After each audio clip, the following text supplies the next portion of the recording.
네, 오늘 발표된 코로나19 신규 확진자는 1,275명입니다. 역대 가장 많은 숫자고 이틀 연속 1,200명대인데요. 김부겸 국무총리, 이르면 일요일 거리두기 관련 판단이 내려질 수 있다고 밝혔습니다.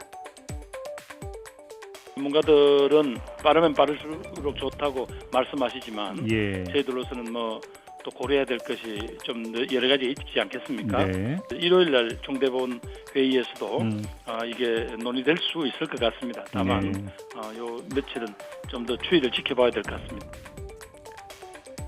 네, 이번 확산의 특징, 이 수도권 확진자 비중이 80%를 넘길 정도로 매우 높고 주점이나 백화점 등 소규모 산발적 감염이 주를 이루고 있습니다. 이 백신 접종 비율이 낮은 젊은 층 확진 비율 증가, 또 델타 변이 확산 등도 눈에 띄는데요. 특히 지금 분석된 이 델타 변이 비율은 일주일 전 기준입니다. 이 최근 1,000명 넘는 유행 상황이 반영된다면 델타 변이 비율이 큰 폭으로 오를 수도 있다는 겁니다. 네, 적어도 수도권만큼은 새 거리두기에 가장 높은 4단계를 적용하자는 의견이 나오는 이유인데요. 다만 통제 수위가 훨씬 높다 보니 치러야 할 사회적 비용도 만만치 않습니다. 예를 들어서 식당이나 카페는 기존처럼 밤 10시까지는 매장 내 영업할 수 있지만 이 저녁 6시를 넘기면 3명부터는 사적으로 모일 수 없습니다. 즉 2명까지만 손님을 받아야 하고요. 이 집회는 1인 시위만 가능하고 행사는 아예 금지됩니다.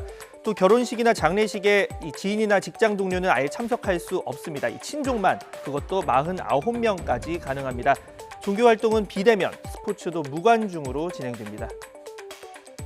네, 방역당국이 현행 거리두기 단계를 유지하는 것 역시 이유가 있습니다. 아직 개편 4단계 기준은 충족하지 못했고 이 개편 3단계는 영업시간 등에서 방역 기준이 지금보다 오히려 일부 완화되는 측면이 있기 때문입니다. 이 거리두기 단계 조정에도 기준이 있는데 단 하루가 아닌 최근 일주일 평균 확진자를 봐야 하고 또 기준을 사흘 연속으로 넘겨야 한다는 특징이 있습니다. 이 구체적으로 3단계는 최근 일주일 하루 평균 확진자가 전국은 1,000명, 수도권 500명, 서울 195명을, 이 4단계는 전국 2,000명, 수도권 1,000명, 서울 389명을 그것도 사흘 연속으로 넘겨야 합니다. 네, 이를 적용해 보면 지금 수도권은 개편 거리두기 3단계에 해당합니다. 다만 서울의 경우 이 3단계는 389명이지만 이 4단계 기준에 이 최근 일주일 일평균 확진자가 겨우 2명 안쪽으로까지 지금 접근을 한 상황을 볼 수가 있습니다. 이 서울과 경기, 인천은 공동 생활권인 만큼 수도권 전체 단계 상향에 선제적으로 접근을 해야 한다는 의견도 나오고 있는데요. 다만 정책의 일관성과 예측 가능성 측면에서 최근 만들어진 기준이 존중돼야 한다는 의견도 있습니다. 들어보시죠. 2주만 더 버텨주세요. 아니면 3주만 더 연장합니다. 이런 조치들이 너무 많이 나오면서 오히려 국민의 피로감을 더 강화시킨 면이 있거든요. 이미 합의된 것들을 준수하는 데 있어서 예측 가능성이 생기는 거고 그다음에 국민들의 참여가 높아질 수 있다고 생각을 합니다. 개편된 사회적 거리두기 3단계를 적용을 하고 우리가 3단계에서 부가적인 조치를 추가를 하면서 현재 유행을 통제하려는 시도를 해봐야 될 것 같고요.